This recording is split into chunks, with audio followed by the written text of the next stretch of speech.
Hi, Jack. How you doing? Hey, bud. Yeah, not too bad. Not too bad. It's Very good. it's hiding from the weather at the moment, at time of recording. It's disgusting. How is it where you are? Yeah, I've literally, because I'm round at my friend Luke's house recording this today because we're getting windows fitted at my house and Luke doesn't have a kettle. Right. So he doesn't drink tea or coffee, which I don't think I've ever gone to a house that doesn't have a kettle. I don't trust So before people, we did no. this, I thought I'm going to nip out and get coffee. And it absolutely pissed it down. Yeah. So I'm drenched. You're so drenched. That's typical, and it's all Luke's fault. What are you up to? I've hidden today. All I've done today is I applied for some wrestling jobs this morning, and I've got a good ragu on. I've got a ragu sauce on, yeah. So at some point, I might have to turn it down a little bit because I don't want it to get, too crap. Two things I'd say to that. Firstly, congrats on using the word ragu as opposed to sauce. Thank you very much. I think that's a good application. Yeah. Secondly, I don't think a ragu can be cooked too long, in my experience. So I think turning down, letting it go longer, you're only going to reap the benefits of that. Low and slow, just keep it going. Low and slow. Okay. Brilliant. Anyway, should we crack on? Because this is going to be a really fun chat. Yes, I'm very we've got excited our about guest this. is here ready. So, yes, introduction time. It's Stage Door Athletic with Jack Loxton and Rob Shaw Cameron. Please take your seats. Kickoff is about to commence. Oh, yes! Unbelievable! They've pulled the rabbit out of the hat again. Hold the back page. Hold the front page. That is sensational. I swear you'll never see anything like this ever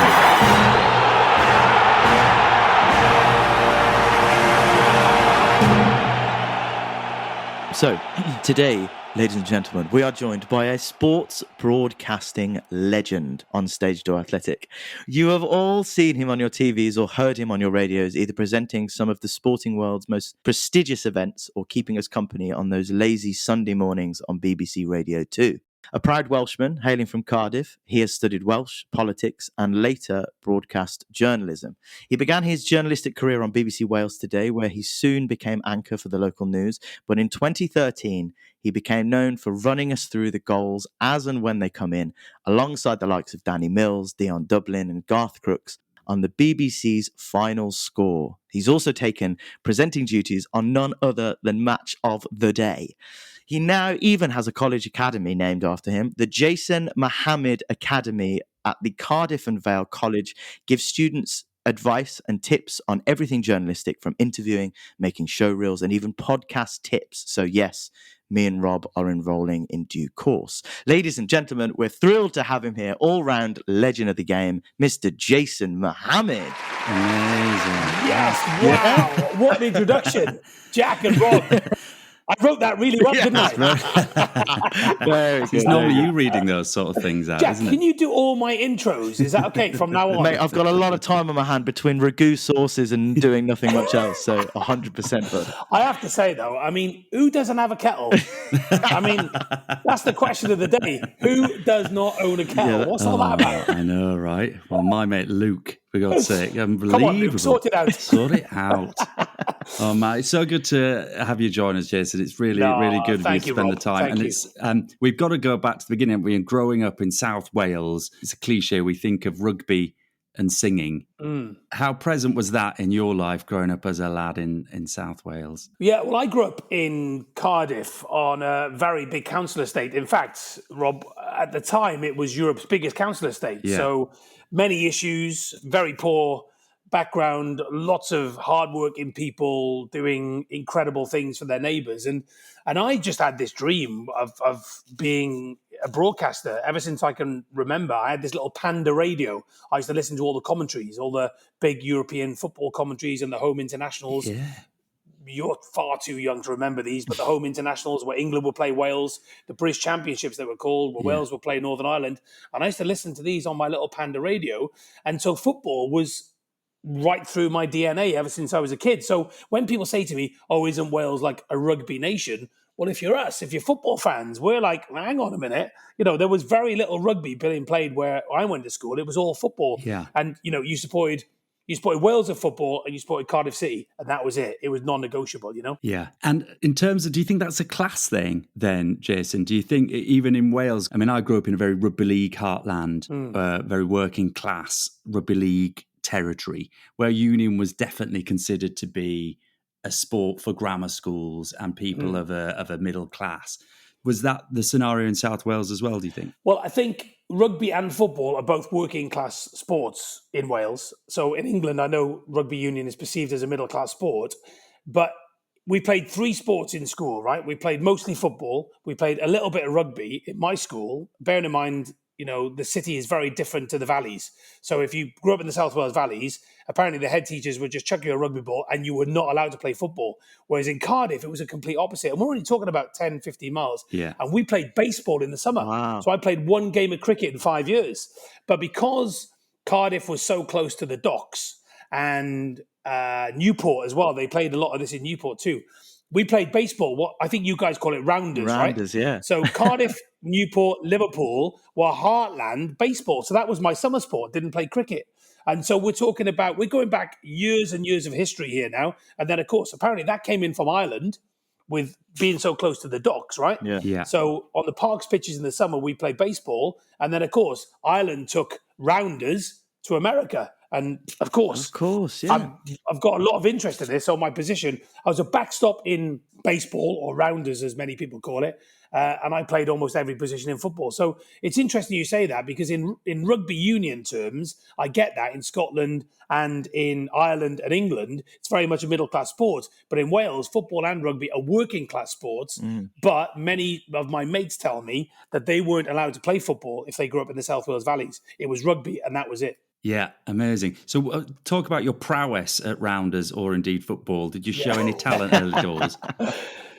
I wasn't quick. I remember my football coach telling me, mate, you're not blessed with any pace. But do you know what I was blessed with, lads? And I think it's kind of spilt over into my work life, is I had an unbelievable work ethic. Yeah. I would fly into tackles at 100 miles an hour. So I didn't care if I got hurt or not. And again, where I grew up was a really tough part of Wales, right? Tough part of Cardiff. You had to learn how to play sport, play with a bit of force, and also you had to learn how to fight. So I used to take that on the pitch, and still to this day, I've just turned 50, right, a couple of days ago, and when I play 5-a-side, people say to me, I hear you on the radio, you sound like such a nice bloke. I watch you on telly, I really like watching you on telly, but on the football pitch, you are nasty.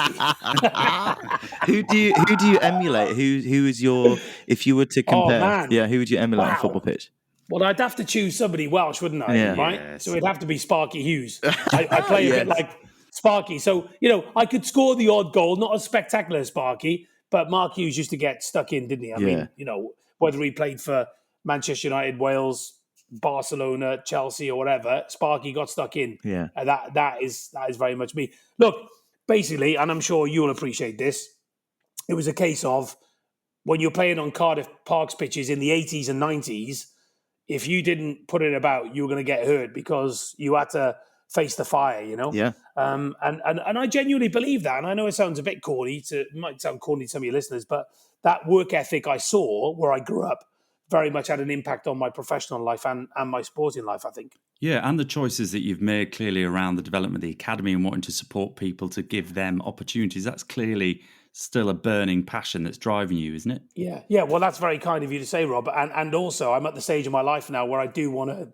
give something back, because had I not had good people around me who showed a lot of faith and a lot of trust in giving me an opportunity, then I wouldn't be presenting Final Score or doing the Six Nations, or currently I'm doing the World Cup rugby for S4C. So I'm in between the UK and France at the moment. So without people throwing me in that, then I don't get the chance to show people what I can do. And now is my chance to give some of the youngsters of, especially South Wales, that's where I'm concentrating my efforts at the moment, because there still aren't enough Welsh kids going into kind of mainstream UK broadcasting. So if I can play my very small role in that, then I can look back, when I'm sat on a beach in Barbados in a couple of years' time, thinking I've done my job. 100%. So who were the supporters when you were growing up, when you decided to turn around and go, I'm going into broadcasting? Who were they? Who championed you when you were younger? Well, first of all, I remember listening to the great Radio 2 commentators they were then, because back in the day, there was no 5 Live. So I remember listening to people like Mike Ingham and Alan Green and Peter Jones, all these incredible commentators, and thinking, I want to do that. And then watching Motti, for example, who, I mean, this was a moment where it was a proper pinch me moment. And sadly, we lost Motti, just earlier this year, is when I did my first two-way in about 2014, and I looked at the screen, and Steve, the editor, had got Motti on to do a pre-match chat.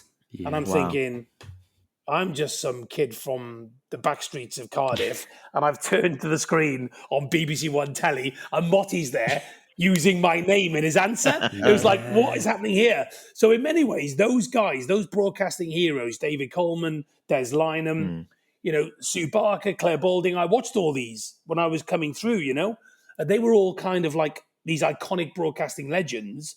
So it was as much them as it was people like Mark O'Callaghan, who was my first editor at BBC Wales, who put me on telly. So he's the man you have to blame. He lives on the corner from me, actually. So he put me on telly for the first time. But, college lecturers who persuaded me to go and do a degree because I didn't want to go to university. I just wanted to get straight in the world of work. Yeah. So there are so many people, but the people at the BBC who threw me in at the deep end, because quite frankly, between you, Rob, Jack, me, and the millions of people listening to this podcast, I didn't have a clue what I was doing. I genuinely did not have a clue. I'd never read autocue. Yeah. I'd never presented anything. And they just threw me in there and said, no, you look good on telly. You've got a good voice. You've got loads of energy, enthusiasm. Just go and show the nation what you can do. That's amazing, isn't it? Yeah, fantastic. Yeah. Fantastic. It shouldn't happen. Do you know what I mean? I'm not gonna come on here and use the phrase that my mate. So my mate Rich, he's a driver, he's a cab driver, and he's as Cardiff as they come, tells it to you as it is, right? And he says, Jace, your story is a beep miracle. Well, I think there must be something to be said about your work ethic on a football pitch, and you alluded to that earlier, that I'm sure that was a driving force to keep you going. And when doors sort of close, especially from working class backgrounds, when they close, you sort of punch them back open yourself, really. Did you find that as you were growing up? I have a phrase, Jack, the worst thing you can do is write anyone off from this city. It's the worst thing you can do. Yeah. And I've had setbacks in my broadcasting life, but what I don't do is I don't sit in the corner and mope about them. I might have a little moan to my wife and my kids, and they're like, oh, why, what's happened or whatever, because they're grown up now, so they understand. But then the next day, I'm all guns blazing, and I love proving people wrong because I've had to. Yeah. So when you think about my background as well, not many kids with a surname called Mohammad come from a working class background, a huge council estate with so many issues, get to present programs on BBC One. So there have been many times where I've seriously had to dig deep, but all the way through, I've used that rejection. I've used that not getting that job. I've used people said to me, oh, you'll never present Match of the Day, or you'll never present on BBC. But I say to people, I use that as a fuel. Yeah. And I genuinely, I hope that people listening will listen to this and think, because you can do it. And I say to people, you can do it. You can do this, especially my students I'm working with in my academy, that if I can do it, you can do it. So what does that look like in practical terms, Jace? Because I think a lot of people identify that. I've had a really good year creatively and work-wise, personally. But then just this last few weeks, I've felt a bit down. And actually, really, last night, I was in a real flunk. And, they come every now and then. And I think I'm quite good at being resilient and getting back from those. But my sort of way of processing that this morning was like, right, get back on it, get active, be proactive. Yeah. It's whether that is 3 emails, I don't know, make a call, do something that feels active and that I'm putting something out into the world to give me the next opportunity, the next chance. What does that look like for you when you say, you bounce back, you come back harder? What does that practically look and sound like? I think in a way, I'm quite lucky insofar as I've got so many contacts now I've built up. This is my 27th year I've been doing this. And I often think that many people, because when I started doing Six Nations rugby for BBC Sport, Grandstand, I called it back then, 2009, people didn't have a clue who I was, right? And I've had to tell people, I've been doing this since 1997, which is a long time before you lot were even born, right? So I've been doing this a long time. So I've got a lot of experience under my belt. Also, I've got a lot of contacts. So there is that. But I think as well, Rob, it's a great question. I don't know where it comes from. I don't know. But it's a bit like I do have this moment where I just think to myself, no, I'm not taking that. And I am going to prove you wrong. And Like I missed out on the World Cup, for example, in Qatar. I didn't get the Qatar job, right? Yeah. And that's a tough thing to deal with, right? Yeah. When you're one of the main BBC football presenters and Wales are qualified and you're not there on the press photo and you know that people are doing all this going, where's Mohammad? Yeah. What's happened here? Why is he not Yes, there? yeah. That's really hard to process. But I sat there and thought, I'm going to Qatar. I'll be there in some capacity. So we started thinking about what we could do. And lo and behold, I went and worked for S4C and I took my boy out and we made a mini documentary. So it's like I sit there and I think, no, I'm not having this. And so in practical terms, I don't know what it is, but there's something that drives within me, within my soul, deep within my soul and in my DNA that says another door will open. But I've just got to make sure I keep knocking on those doors. Yeah. That's amazingly admirable, and I think you'll have more fun in Miami and New York in a couple of years' time. Yeah, I would agree, yeah. On the BBC circuit.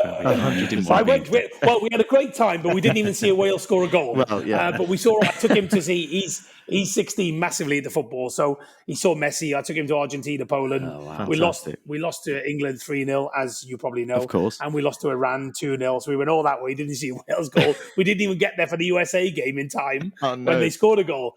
But we got to see, what else did we see? Croatia against Switzerland. Yeah. And we also got tickets for Brazil, Switzerland as well. No, Croatia, Canada. Fantastic. So it was a great experience. And to be out at the World Cup when Wales are qualified as a fan with your son making a little documentary was amazing. Yeah. You know? So it was meant to be. It was meant to be. Plus, boys, listen, I'm happy to talk about anything today. I've got a strong faith as well. Yeah. So Yeah. I've got a real deep faith as well. So often I turn to my faith sometimes to help me get through those darker moments professionally, you know?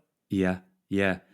It would be great to talk about that. I just as you're talking about the World Cup, it's important, to credentialise Jack and I.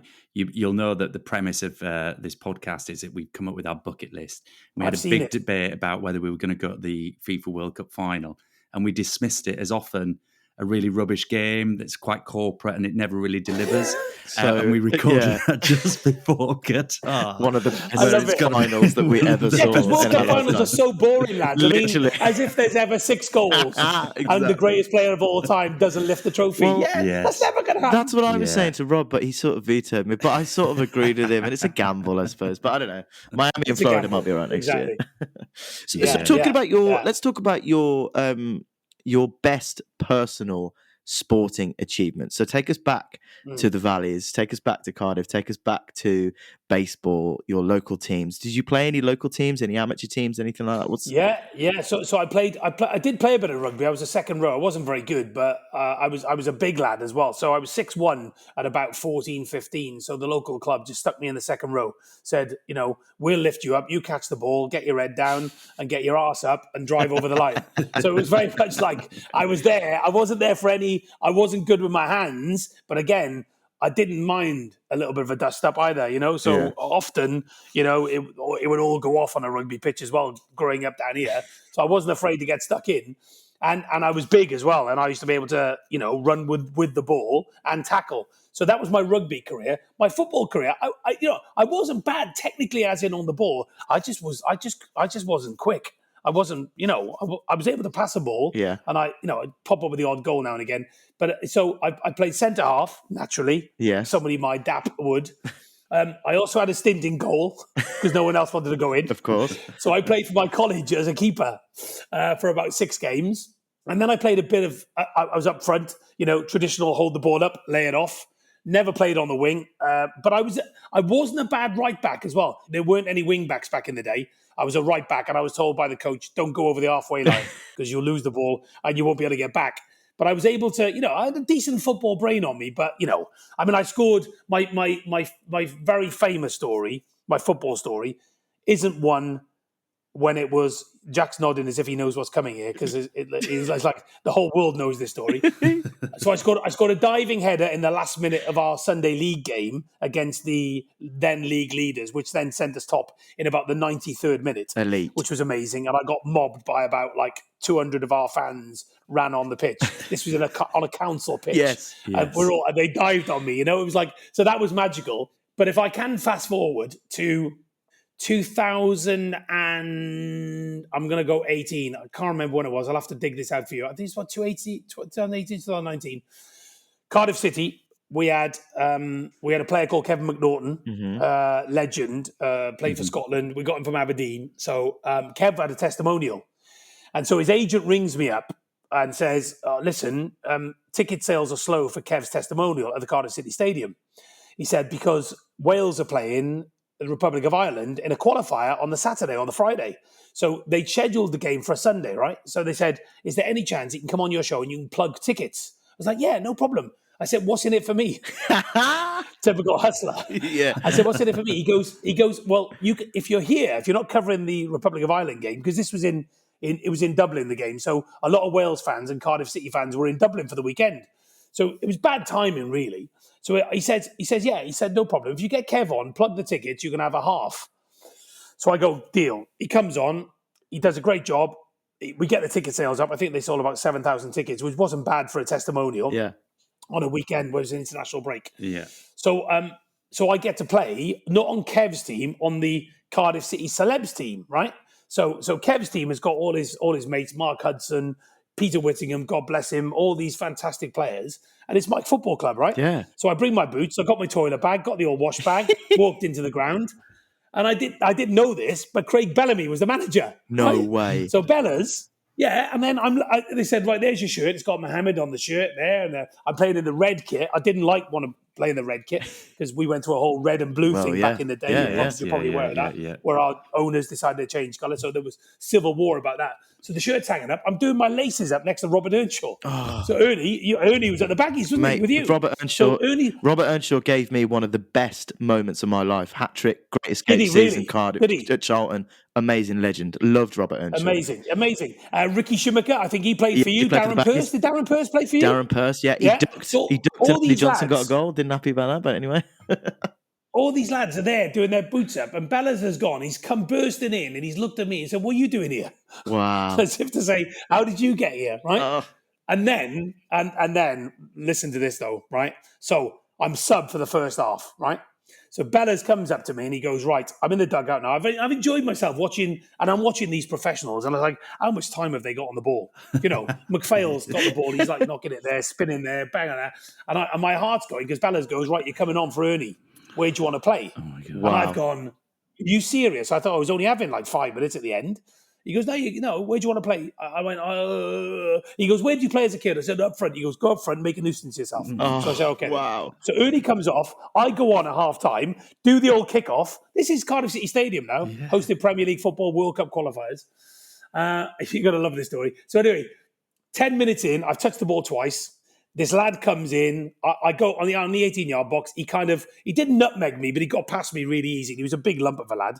And I was like, oh, really embarrassed. And then he fouled someone, right, outside the box, right?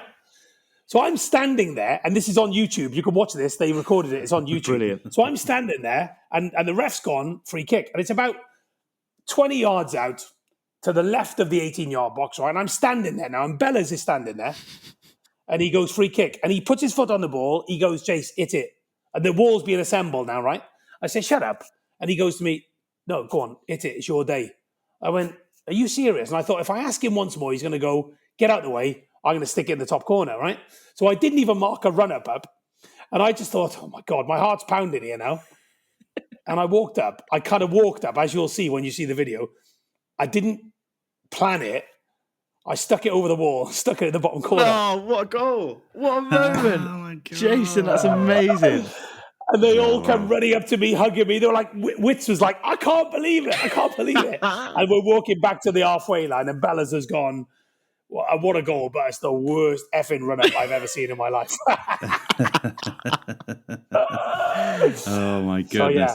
So where do you sit on the blue shirt, red shirt debate? Yeah. I was blue all the way, man. Has to be, surely, yeah. It was horrific. It was a terrible time. I saw people... mates and families falling out over it, you know, because that's your colour of your shirt, right? It's all I've ever known, you know. Yes. Yeah, we go away and we played in yellow, we played in white, we've had stripes and all that, but you never muck about with a club strip, never, ever, ever. And it was really bad. I know some lads who never went back. They were like, that's it. It's not the club I supported. That's it. I'm finished. But yeah, thankfully, they listened to us after about 2 seasons and got it back to blue. Can you remember your first steps into Ninian Park back in the day? Yeah, I can. It was May 1982. And it was a game against Luton Town. I went down with my uncles. I remember walking down. It was a night game, 7:45 game. We played Luton Town. They had players like Brian Steen and Ricky Hill. They were going for promotion, and we had to win. I wasn't aware of this at the time. We had to win to stay in the old Division 2, I think it was. And I remember walking down, and Ninian Park was like quite an intimidating ground. Away fans used to tell us that we hated coming down to your place, especially on a night game when the game would finish at 10 o'clock. Yeah. And like they'd come out the buses and like you lot would be there, 2,000 of them waiting there, and police lines and all that. It was like quite intimidating. And I remember seeing these big floodlights because it was an old ground, an old authentic traditional football ground with huge floodlit pylons and the smell of the grass. And, I don't want to sound like Nick Hornby here, but that whole thing, I was just like, oh my God, this is unbelievable. I was only 8 or 9. And in typical Cardiff City fashion, we had to win to stay up. We lost and got relegated. So my life of woe and sorrow as a Cardiff City fan was written that night. Yes. And I've been supporting them ever since. What about, I'm a Leeds United fan, Jason. Oof. Yeah. So, yeah. If I'd known that, I'd have refused to do this. I left that out of the information. You've got the upper hand here. Take us back. What's happened here? How did this happen? Yeah, How did this happen? There's only one other club I'd have refused. That's Swansea City. Swansea City and Leeds United. But, I was just thinking, you've had the hoodoo over Leeds for some time. I'm thinking back to that classic when Leeds were just the previous year had been Champions League semi-finalists. Mark Viduka, that team, Rio Ferdinand and all the rest. And we met you guys at Ninian Park in the FA Cup and you did us. What a night that was. Yeah. That was unbelievable. I know we've always had amazing games. And that night as well, a lot of teams have rivalries. Well, rivalries with Leeds, don't they? Because it's Leeds United. Yeah. I've always had, I had my stag in Leeds. I've always had the utmost respect for Leeds United as a football club. I love the passion. I love the fans. I love the banter. I remember with the year we went up from the Championship with Wolves, you lot were 3-0 down at half time and you outsang us in your away end. Yeah. It was unbelievable. I've been to Ellen Road to do Match of the Day too, and I had a brilliant time. So I've always respected Leeds United. But there's a rivalry that was born from that night between Cardiff City and Leeds United. So, it's like when the numbers came out for the draw last year, when we were 2 minutes away from knocking you out. Yes. And then I think it was Perkins got the equaliser, didn't he? And then you battered us 5-2, I think it was, at Ellen Road. When the names came out, number 3, Cardiff City will play. Number 27, Leeds United. There was a ooh. Yeah, so brilliant. if you know your football, that's a rivalry, but that was born from that night in 2001. I was there that night. It was absolutely nuts. I've never seen anything like it. Do you not think that Leeds United suffer from that sort of like big club, entitled sort of fan base? This is not an and all that kind of opportunity to stuff? get another footing, Jack. Just jump in. Why is he saying this with so much anger? Just hatred in his because voice? it just comes up a lot in this podcast. I just find Leeds, you can throw Villa into the same mix. Sakes. You can throw all that kind of thing in. Just this sense of like, we're a big club, so we deserve to be in the Premier League, in the Champions League. I don't know. I appreciate that. I think Leeds, because it's such a big city and because you've just got and probably because I saw Leeds when I was a kid as well. Yes. So 83, 84 were my first big seasons where I went to every home game. And so Chelsea used to bring down like 6,000 absolute. I've never seen anything like Chelsea's fans back in the 80s.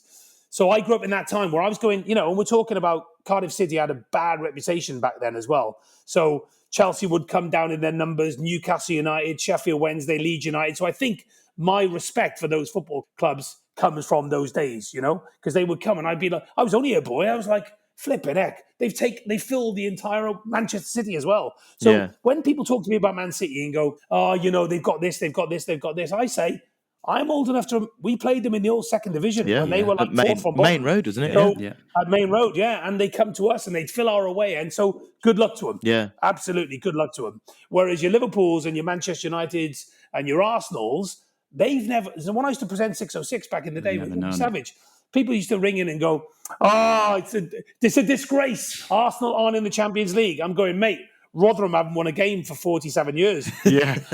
What are you moaning about? I'm really glad you brought up 606 on your time, because I think there's part of the ritual when you leave a football match and you stick the radio on. And for me, it's BBC WM with Frank C and It's Tom Ross as well, the Blues fan and stuff, all that kind of stuff. And you get all these amazing fans phone in with their opinions. Yeah. Give us some of your best fan phone-ins from 606 with you and Robbie, or any of them. I mean, because some of them are brilliant. I mean, there were so many. There were so many. There were so many rows on the radio. Yeah. It was unbelievable. I had more bust-ups with my fellow presenters than I did with fans. I like the fans. Yeah. I just didn't like Chris Sutton and Robbie Savage. It got to the point, though, lads. Genuinely, there were probably a couple of rows I had with fans, but they were kind of, in a way, a lot of fans were wound up. Robbie would wind up fans, so much so that he would manufacture little spats between me and fans, right? Yeah. But again, if you Google this, your listeners want to Google this. I used to go from being the results guy in Media City. So that's where we obviously do the show live in Salford. So, Dan Walker used to go in and do Football Focus in our studio. Then I would do Final Score. Then we'd leave and the crew would kind of refresh the set. And then Gary would come in to do Match of the Day, all one from one studio.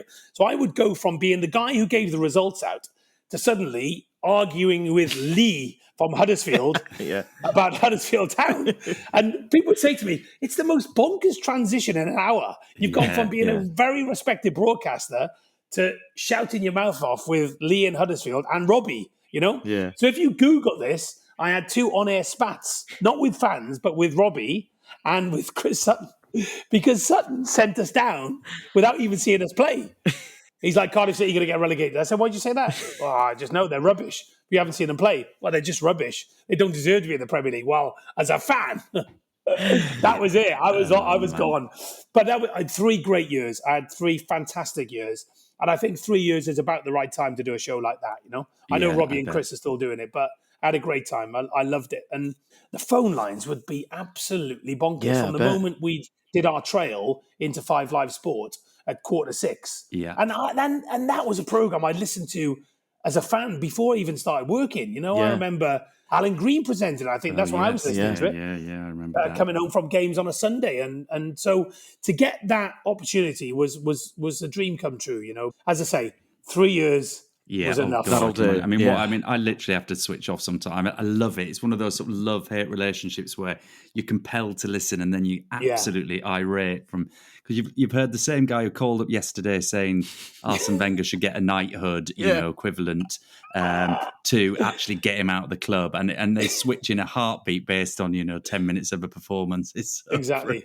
But you talked about reading out the results there, and that is, that's become bigger and bigger, that show, hasn't it? I think it'd be great to get your view on this from a few points of view.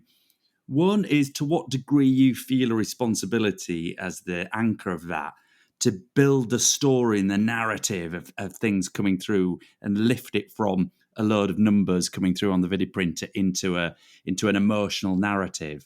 And to what extent you think that's evolved over your time. I'm thinking of, Soccer Saturday and Jeff Stelling sort of changed the game a little bit, didn't it? They were probably pioneering how we experience that sort of stuff. So terrible to ask you 2 questions, but talk about those 2 things if you don't mind. Yeah, so actually 2 great questions, Rob, because I think stats have played a massive role now in sport and in football especially, right? So, the stats board, and people have just become obsessed by stats, and I think it's the whole FIFA generation. They've grown up with stats, and my boy is 16, Max, for example, and he talks about stats. He doesn't talk like us, as we would do, go, they played well, they didn't. He talks about XG and assists and stuff. It's like mind-blowing. And I think as well, probably because of the broadcasting rights and the contract as well, that my job, you can't see the games. So my job is to bring that energy and enthusiasm. And I often say this as a little hint to our reporters.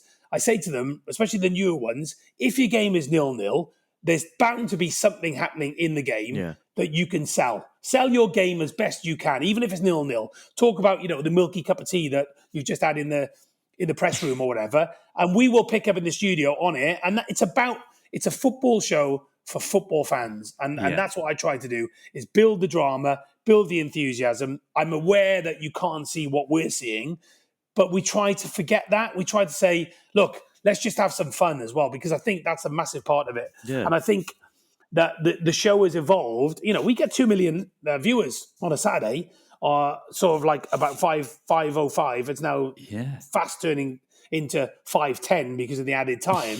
But, 2 million people tune into Final Score on a Saturday afternoon to get their scores and get their drama. So our peak is about then when the full times come in, So in a way, it's an honour and a privilege to host a show like that. But I see my job as to energise the studio, especially if it's a bit flat in the Premier League, because they're the games we're watching. And I think those shows have become more important over the years because the way the broadcasting deals have all been carved up. You don't really know which channel the live game is going to be on, But it's the one thing that's been consistent in our lifetimes.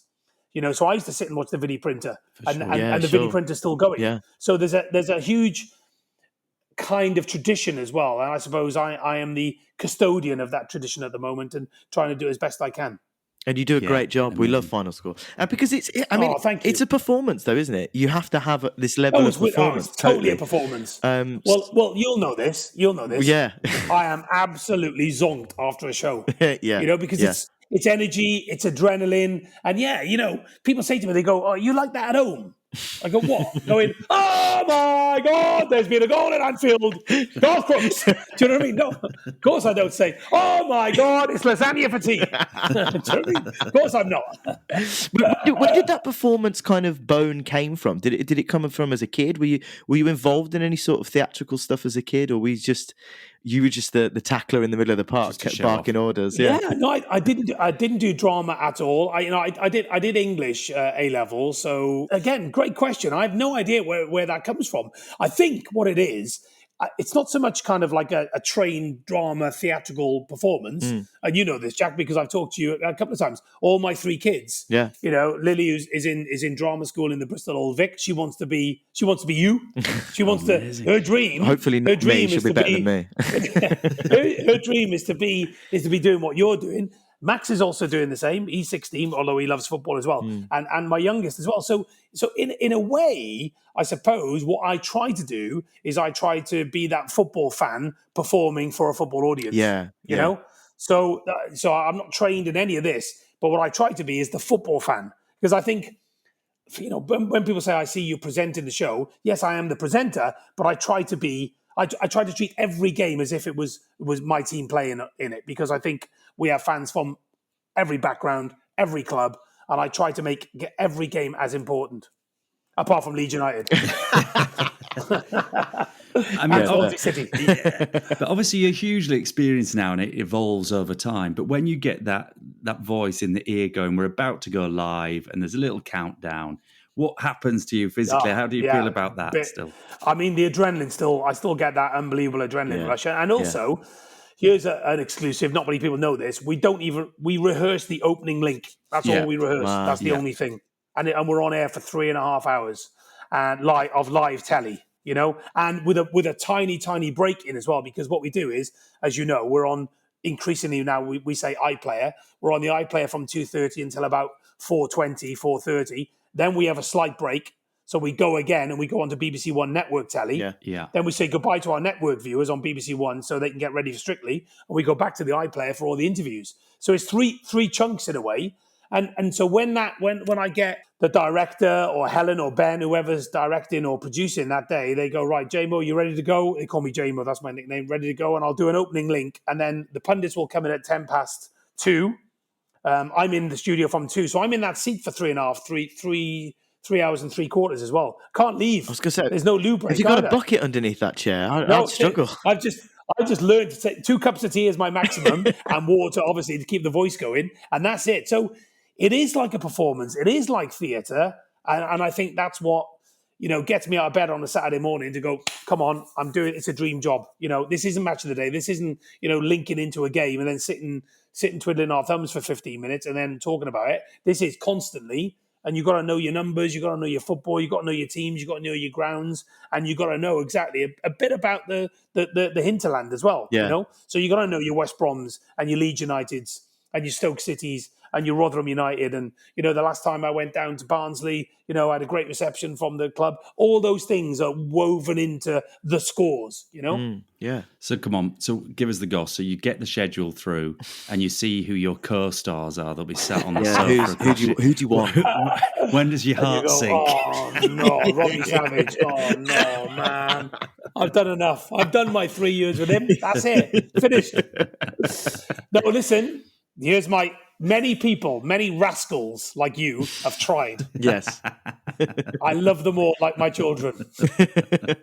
There are some fantastic ones on final scores. Garth Crooks is a favourite of mine. I adore Garth. Yeah, well, Crooksy's finished. Crooksy's finished now. He finished last year. I God bless him. I love Garth. Garth did my first ever show. So when Gabby Logan was presenting it, they rung me. This is when it was at TV Centre. They rung me because I was doing the Wales version. So I was doing Wales on Saturday, which was because Wales, Scotland and Northern Ireland used to opt out of final score, you know? So the regions would have, or nations and regions would have their own show. Yeah. So I did that for 3 years. So they'd seen me do that. And they were like, oh, we've got a bit of a presenter crisis. Gabby Logan's doing something. And then they tried somebody else. So they came to me. And it was Garth and Matty Holland. And it was a TV centre in one of the famous old grandstand football focus final score studios, which was a thrill in itself, right, guys? Yeah, you know, TV centre. And I do my opening link, and I'm absolutely bricking it. I've got a brand new shirt, new slacks. Look, I think I look the part. And the opening link, and I go, I'm here. And I've never seen it back. And Garth turned to Matthew Holland and said, who's this guy? I can see him saying that. And then we hit it off, and then we went for a drink in the old BBC club in TV Centre back then, and we became real firm friends. And you know what? I've become friends with so many of my pundits as well. Oh, I bet. Kev Kilban has become a great mate. Kev's out in Canada now. Danny Mills, ex-Leeds United, of course. Yes. Dion Dublin, you know, Dion and I WhatsApp each other, especially Friday night before a game. Yeah. Martin Keown, all these guys, you know, they've been absolutely amazing. And Farah Williams has been brilliant. It's been a brilliant addition. Glenn Murray, Glenn's such a laugh. Really good pundit, I think. Yeah, He's he really is. growing into that role. Me and Glenn have got a nice little combo going now where, you know, he calls me Chunky Pep. He said, you look like Pep Guardiola, but you're chunkier than him, so he calls me Chunky Pep. Brilliant. Have you ever had what we would refer to as a dry, when you're in the moment, the spotlight's on you, the camera's on you, you're live, and you think, I've no idea what I'm about to say? I've had many times where I've stumbled over. It's not so we have auto cue, right? But the opening half an hour is scripted because obviously you go into grounds and you go into managers. So I've stumbled over my links many, many times. But I've actually handed to a game that didn't exist. No way. Yeah. I think it was something like Notts County against, I can't remember, it might have been Grimsby Town. I went, let's go live to Notts County, Grimsby Town. We haven't been there for a while. Let's hand to Andy Sixsmith. And everyone's gone quiet. And then in my ear, they've gone, we're not even doing that game. We're not even there. That game's not even in, that game's not even in League Two. It was last played 4 years ago. I was like, I had no idea. I thought someone said go to Notts County, Grimsby, but I must have heard it. You know, amazing. And also the other thing as well is that another little kind of trade secret. What happens is the games are all numbered.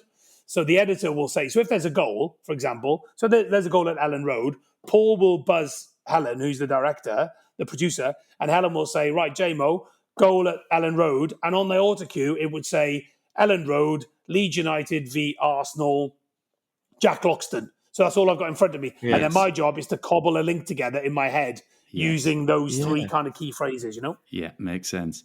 To camera 4, remembering to move cameras as well. You are a theatre fan, though. You're obviously produced 2 progeny who you're erring in that direction now. But you are a theatre fan, right? You did go see our very own Jack in the old Dear Evan Hansen. He was amazing. He was amazing. Yeah, that's how this all began. Yeah, he was amazing. It's my kid's favourite show. Yeah. No, I love going to the shows. Sure, it wasn't the understudy on that day. And also, Robert, no. Might well have been. Yeah, that's probably what I saw. That's who I saw. I thought it was brilliant. But also, lads, to tap into that as well. If you're from Wales, right, you have to have a love of the culture. So there's 2 things you have to have a love of: our culture and sport, right? So I speak Welsh as well, and and my kids go to Welsh-speaking schools, and it's very much instilled in them, the art, the poetry, the theatre, the drama, the singing, and it's woven into our DNA. It's who we are, So I think being from Wales anyway, I think, we're quite a dramatic, passionate nation anyway. So maybe it comes from that. I don't know, but I've always had a love of the arts anyway. So good man. And I think that sometimes shocks people. They're like, but don't you like football? Oh God, yeah. I mean, how can you like theatre? yeah. I mean, welcome to our world, Jason. Yeah, it's very much that sort of. You can't do both, and like, well, we're trying, but yeah, certainly. That's why we felt obliged to respond to this untapped demographic. You read books and you're a football fan? What? Yeah, it's true. It really so, are you about to recite your Under Milk Wood for us then, Jason? I don't have it to hand, boys, but I do have the entire works of R.S. Thomas to my left here. Of course. I can read Cynfelon on a Tractor for you if you want. So tell us about the World Cup. How's it going? What's your prediction? Yeah, it's amazing. So I am working for S4C, which is a big thrill and a big challenge for me as well, because I broadcast in Welsh, but I kind of usually used to broadcast and make shows, so documentaries, that sort of thing, which meant I could kind of take my time because it's my second language, right? But they were like, no, we want you to do the pitch side role in the World Cup. So I was like, okay, that's fantastic. So I'm presenting. So Sarah Elgan, who does a lot of BT Sports or TNT Sports rugby coverage, she's presenting, anchoring from up in the tribune, and then they throw down to me for my pitch side guest. So we did France, New Zealand, which was absolutely incredible at the Stade de France. Wow. Yeah. So that was just an amazing experience. And I do love my rugby. Football is in my heart, right, and in my soul. But when you're brought up here in Wales, and especially doing the job I've got, especially at BBC Wales as well, I've been working at BBC Wales since 1998. I do a radio show here. Yeah. Then you have to have a love of sport, and a love of all sports, really. And we've got a big boxing tradition here in Wales as well. So I went to Vegas many years ago to watch Calzaghe beat Bernard Hopkins back in 2008 as well. So that's another career highlight. Wow. And so to be at the Stade de France was just absolutely incredible. And then we got on the train the next day and we headed down to Bordeaux. And I was pitchside for the game against Fiji, which was an absolute onslaught. It was incredible how they came away from that with a win was just unbelievable. And then I missed last week because it was my birthday and my daughter's birthday for the Portugal game. And I fly back out to Lyon on Saturday for Wales, Australia, which is now a humdinger because we could have a three-way split at the top of the pool. Yes. So we've got to beat the Aussies. The Aussies have got to beat us to stay in contention. And then it could come down to points and bonus points, Yeah. So how far are they going to go, Wales? Well, look, if we win the pool, we will play the runner-up of England-Argentina's pool. If we come second in the pool, we play the winner of England-Argentina. So, I mean, take your pick.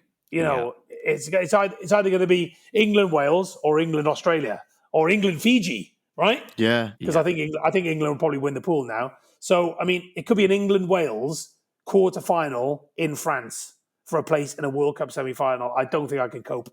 And Wales have got an amazing blend at the moment, right? So they've got a lot of experienced players, Dan Biggar, Talupe Faletau, for example, George North, guys who've been there, seen it, done it, right? Who've been on Lions tours and won Lions tours and perhaps should have got to the final in the World Cup in 2011. Sam Warburton got that red card in the semi-final against France. We played with 14 men, lost by a point. There was one team that the New Zealanders didn't want to play in the final in 2011, and that was Wales. They were like, we don't want to play them. We were on fire. Genuinely, I still believe if Sam Warburton didn't have that red card in 2011, we'd have won the World Cup that year without a shadow of a doubt. Gatland's Wales. And also, Mike Phillips made a good point. So Mike's part of our commentary team, former scrum half. Mike made a good point. He said that was the most disappointing feeling he'd ever had in any rugby match, right? So he scored the try. One try was scored in that semi-final. 14 men, we lost by a point, and we scored the try. But France won and got through to the final, which they lost. Yeah. And he said that team was so good because not only did we then go on to win the Six Nations, the Grand Slam the following year, but also most of those Wales boys made up the Lions team that beat Australia in Australia. So something good came of that, but that just goes to show how good that Wales team was under Gatland that time. So we got those guys, and we got all these new guys who have been absolutely beasted out in Turkey and Switzerland. They've had the most horrific training regime, so they're fit as anything. So you got these young guys who are saying, I want to wait, announce my name on the world stage, and you've got the old guys who've been there. So maybe we've got that magic blend, but France will take some stopping, lads, because the momentum behind their crowd was unbelievable. You speak about rugby as if everyone should love it, and I really still struggle. I mean, the past few episodes, I really struggle. I don't know, man. It's because I'm not a big bruiser, but we've spoke about it a million times. But you do speak. Come down to Wales. I know, come down maybe to Wales, I should. man. I'll take you to a game. Maybe I should. Yeah. That's probably. We'll all come down. That's a good shout. Yeah, come down. We'll have a day out. Sounds good. Great. What's Gatland like? What's your experience like of Gatland? Yeah, he's a typical hard New Zealander. You know, he's been lovely to me. I went to see him on the day we played Fiji. I went over. I wasn't doing the interview with him, but I just hung around by the boards and just shook his hand. He said, "Oh, nice to see you again." I hadn't seen him for years because obviously he'd left. But when I was a Six Nations reporter before I started presenting, I used to see him almost every home Six Nations game. But yeah, lovely bloke. I mean, I've been out with him socially as well around the dinner table. Lovely bloke. Will happily talk about stories. But I think when it comes to game day, that's it. It's all about like game face on. And another famous sportsman that you saw, I saw on your Instagram a couple of days ago because it was your birthday. You were at Cardiff. What's Aaron Ramsey like? Yeah, lovely guy. Lovely. I interviewed him many years ago when he was playing for Arsenal against, I think it was Manchester City when in the Charity Shield, Community Shield. We did Match of the Day highlights. I had a chat with him then when he'd left Cardiff City. And then, he won the Man of the Match award. We beat Swansea 2-0. Yeah. We beat Swansea 2-0. Get in! I text you First time. Come on! First time in 10 years on the night before my 50th birthday. Perfect. I mean, come on. Someone up there is looking down on me, right? And then my mate said to me, let's go and say hello to Aaron. So we were in the hospitality area. So Aaron came over and we had a chat with him and had a photo with him. And then I put that picture up on my Instagram and then he put it on his story. Yeah. Happy birthday, Chase. Love it. Next day, my kids were like, oh my God. But lovely. And you know what? You think about it. Arsenal, Juventus, Rangers, Nice, now back to us again. Played in the World Cup, played in European Champions League games, played in the FA Cup finals.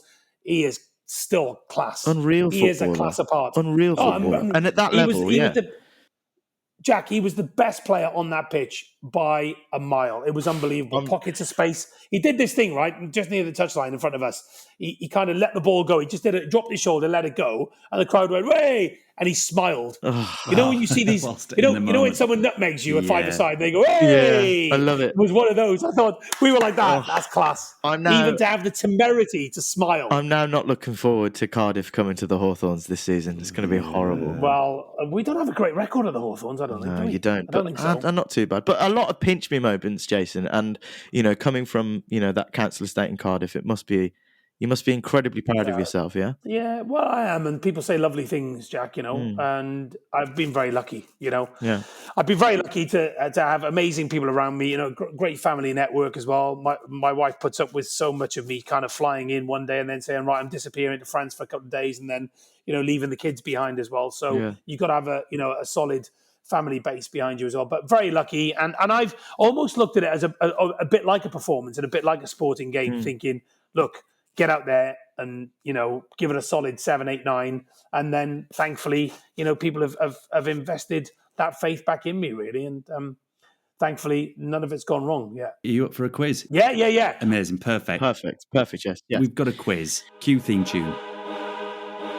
After extra time. And you know what that means? It's penalties.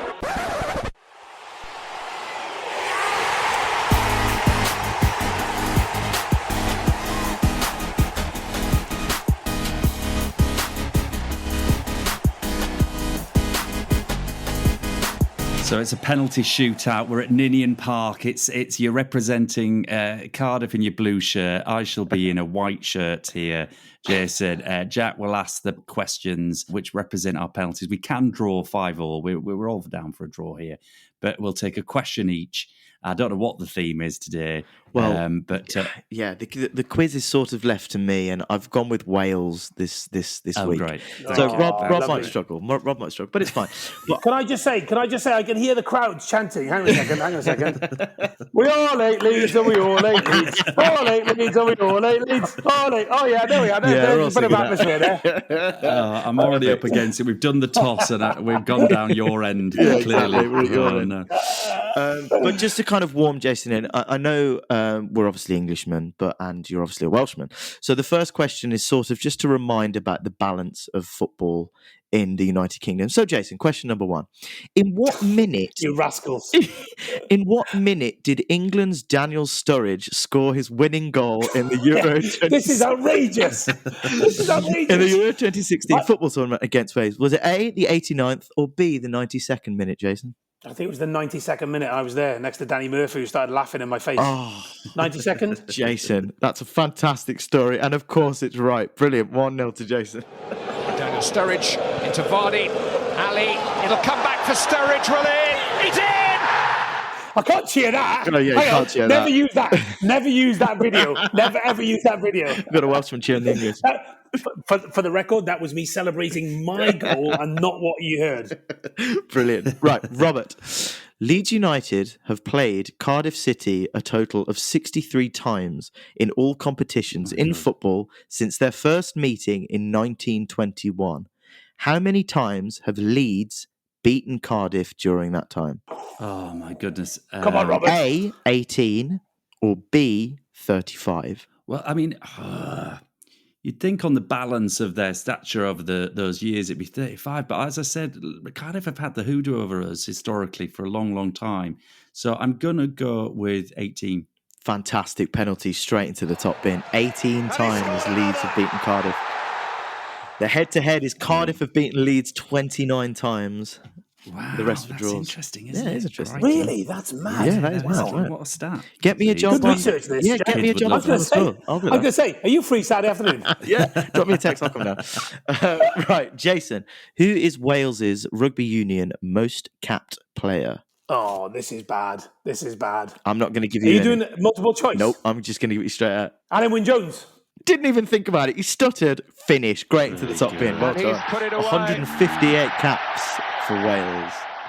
Well done, Jason. Don't doubt yourself. Right, Robert, what is the capacity of the Principality Stadium in Cardiff? Nearest 1,000 will do. I'm going to go, I think it's in the 60s, I'm going to say. I've been there a few times under the roof and with the roof off. I'm going to say 62,000. He's gone for the penalty. He skied it into the stands. It's actually 74,500. Yeah, It's a gorgeous stadium, the Principality.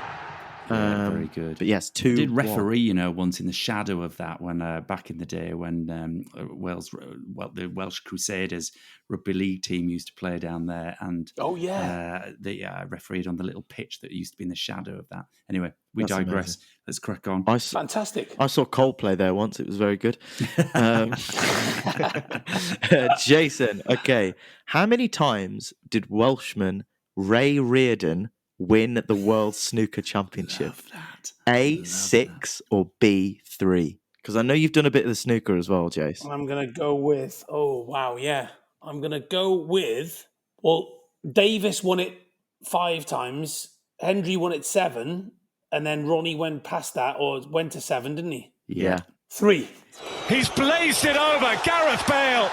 He's missed it. He's hit the post. It's 6 times. Don't say he won it 6 times. 6 times. No. Since 1971, he won it 6 times. Yeah.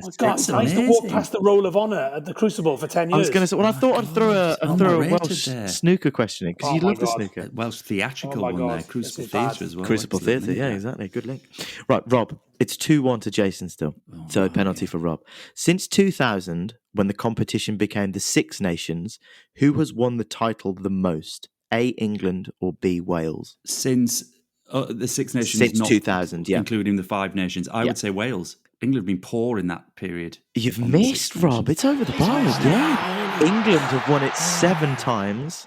Wales have won it 6, so it's close. Now, the interesting point was tight. England's wins, only 2 of them have been Grand Slams. Wales, of their 6 wins, 4 of those were Grand Slams. That's how impressive they've been. Yeah, because if you take England down, you're likely to get the Grand Slam in that situation. That's probably true. Right, Jace. In what year did Geraint Thomas win the Tour de France? Oh, that was recent, wasn't it? When I say recent, that was... Would that have been 2018? Fantastic penalty. Top bins all day. Great goal. And he scored another. Only because I remember interviewing him at the end of the year. I was going to say, like a show. Oh, amazing. Yeah. What was he like? Oh, Was he a nice guy? Yes. But he was. Nice, lovely. Seems lovely, like a great lovely guy, lad. Geraint Thomas. Yeah, Lovely lad. Yeah, fantastic. Yeah. Right, Rob. I think you need both of these, mate. Oh. There have been a total of 72 Ashes series played throughout history. How many Test matches have been played in Wales as part of one of those series? Well, I think that's quite a relatively new phenomenon to play a game. In fact, has there only been one? I'm trying to think. It was only recently. Oh, maybe there must have been some maybe back in history. Of course, it's the England and Wales cricket board. You never get that said out loud particularly. But it's really low. I'm going to go 3. You shouldn't have doubted yourself. It was just the once, Rob. Is it just the one? Oh my God. You were so close. You should have backed yourself. Yeah, they played in Sophia Gardens at Cardiff in 2009. That's the only time they played there. Yeah. I didn't hear. Can we just do that question again? Sorry, I didn't quite hear that. Can we do that again? Yeah. Should we just Google it It's as not well? live, Okay, the last 2 questions, they're academic because Jason has indeed won the penalty shoutout. But Jason, Yes. I'll test your patriotism. How many verses of the Welsh national anthem are there? Verses. Yeah. There's only one. Incorrect, my friend. There's 3, including a chorus, 4 of the whole hymn. Is there really? Yeah. Get reading, Jace. Come on. It's all right. I'm gonna embarrass Rob now as well. Rob, how many verses? Don't ask me. How many verses of the English national anthem are there? As a staunch Republican, I don't give a shit. Right answer. There's 5 if anybody wanted to know. Okay, There you go, Jason Mohammad. 3 goals to 1. Fantastic penalty shootout. Bluebirds. Very good. Bluebirds. Very good, well Jason. done. See, got the hoodoo over Leeds.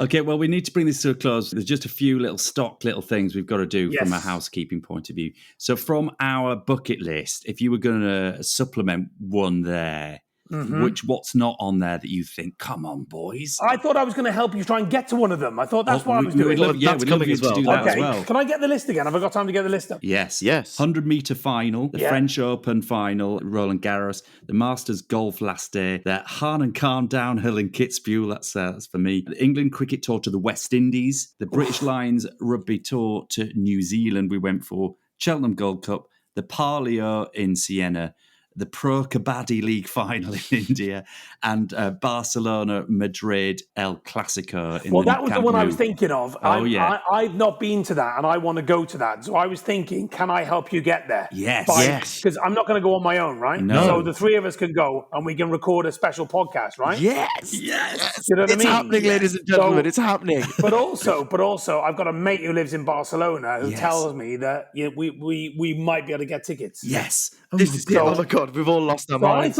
I thought that's why I was coming on. That's why you're here, Jason.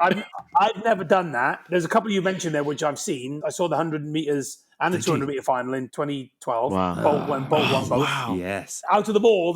I want to help you guys get there. Yes, but I'm coming with you. Yes, right? yes. That's I'm just trying to think. I tell you what's not on there, lads. And I know it's a bit kind of close to home, but there's no Wales England Millennium Stadium / Principality Stadium Six Nations game. Yeah, no, I mean, we could do that. You think Cardiff City Leeds United is pretty kind of, atmospheric, shall we say?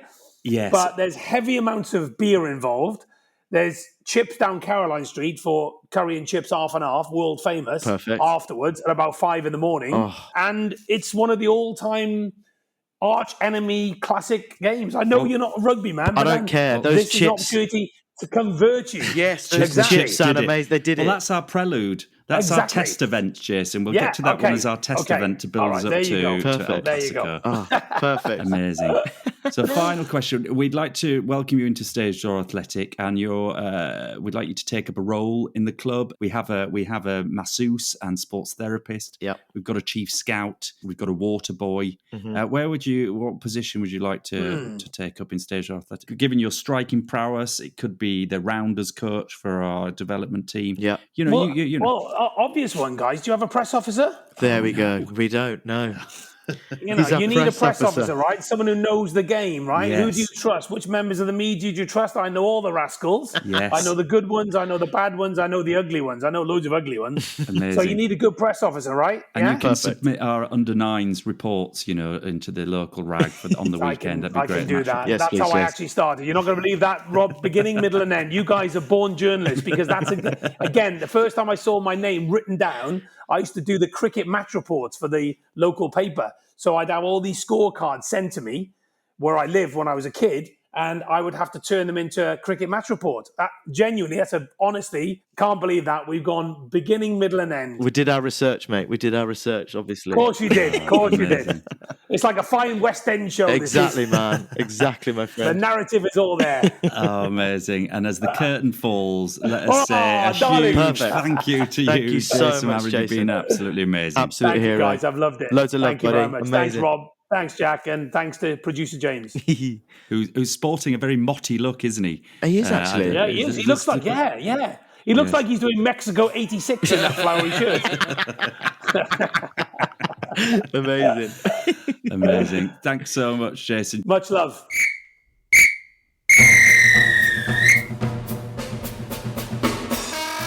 Well, that's full time on another Stage Door Athletic pod. Thanks for listening. Make sure to look out for encores with bonus pod episodes where we talk about all sorts from awful advert auditions to top transfers. And stay in touch. Meet other club members and share your best sporting moments on Instagram at Stage Door Athletic. And on TikTok at Stage Door Athletic as well.